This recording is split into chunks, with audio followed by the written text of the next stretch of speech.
So for my senior project, I decided to compare United States government responses to two health crises. One is the Spanish influenza of 1918, and the other we're very familiar with, the COVID-19 pandemic. I did that principally by looking at the implementation of non-pharmaceutical interventions, which we're also very familiar with, wearing masks, social distancing, so on and so forth. They give you a pretty good idea of how the role of the government has changed or stayed the same in addressing a health crisis the past 100 years. I'd like to thank Dr. Lee and Dr. Lynch for helping me. When I did this research in the fall and in the summer, most libraries were closed. I tried to go to the CSU library for the first time to the second level, and no, it was closed. So thank you for helping me find sources. And I'd like to also thank Dr. Lynch for helping me with my law school application process. It was very grueling, and I don't think I could have gotten through it without him, so thank you. And lastly, I'd just like to say that I'm a transfer student. I've been to 3 different Georgia undergraduate institutions, and I've been a member of 3 different honors colleges. And the honors college at CSU is in a league of its own. It's better organized, the faculty is more supportive, and it's altogether a more edifying experience. I think that has to do a lot with the last person I should thank, Dr. Tickman.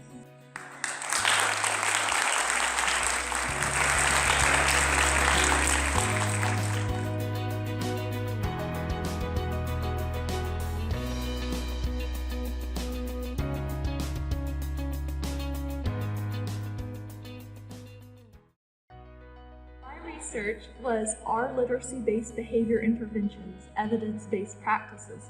A systematic review of the literature.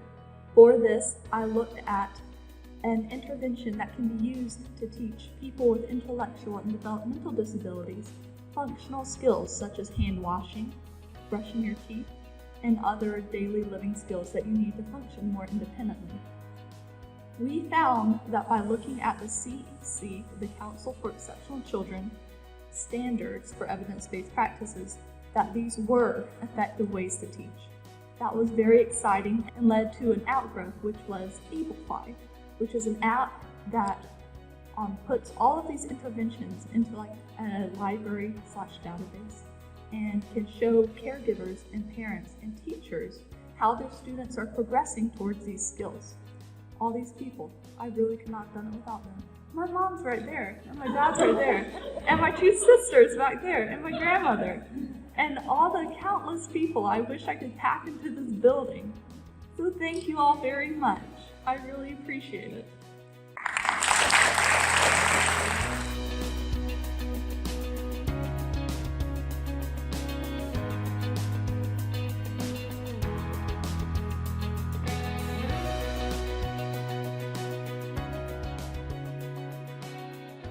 So my research was basically looking at movement and applying it to the secondary core classroom. So oftentimes there is not engagement in the classroom, as we all know. We have all been on our phones, let's be honest. But the Dalco's method really does help with that. It assists students so much, not only free up their voice, but improve their musical ear, and also improves their development and autonomy.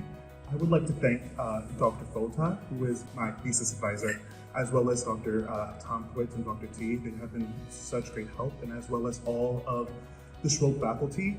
My paper was really a love letter to everybody that I've come in contact with at my time in Columbus State University, because it was just a culmination of everything they have taught me over the past 4 years.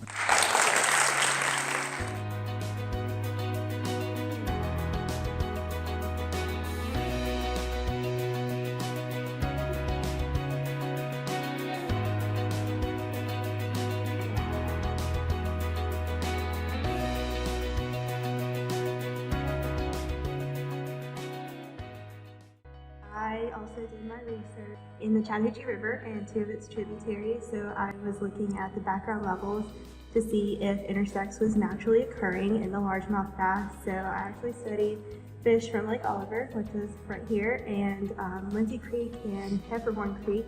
And so we found that intersex is not a naturally occurring phenomenon, so they're not supposed to have that.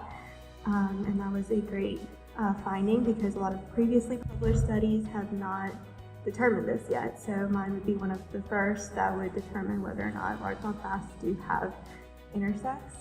So I would also like to thank Ms. Clark for all of her support and encouragement throughout my 3 years of doing research, and Dr. Newbury as well, and Dr. Hughes, my pre-med mentor, for all of her support, and of course my parents and my brother who are also here.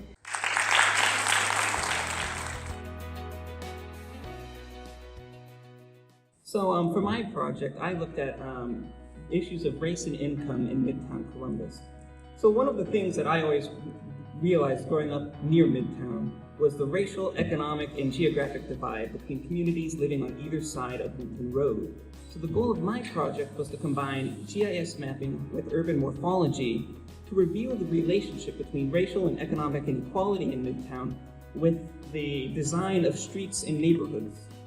And so my research basically revealed how the physical layouts of Midtown neighborhoods embodied the racial tensions of Columbus's past, and how those street networks in turn influence who lives where according to their economic status. And I'd really love to thank my thesis advisor, Dr. Brad Huff, without whom none of this would be possible. The entire history and geography department, especially you, Dr. Lynch, who have kept me on the straight and narrow and been incredible support over the years. Dr. Tickner, I wouldn't have made it this far without you. You kept me on my toes, kept me motivated, and just kept me inspired when I was really, really struggling. And then, of course, my dad and my mom kept me sane and who've just been the best fact checkers and just the best cheerleading squad I could ever hope for. So thank you very much. Love you.